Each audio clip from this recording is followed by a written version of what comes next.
আসলে আল্লাহ যা করে ভালোর জন্যই করে।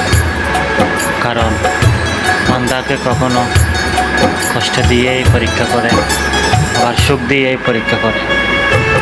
আসলে প্রিয় মানুষটা যদি আমার হারিয়ে না যেত, তাহলে আমি বুঝতে পারতাম না আল্লাহ আমার জন্য সঠিক কী রেখেছিল।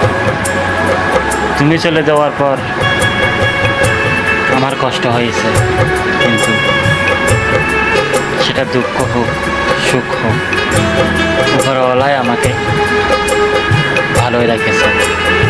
আল্লাহ যেটা করে সেটা ভালোর জন্য করে।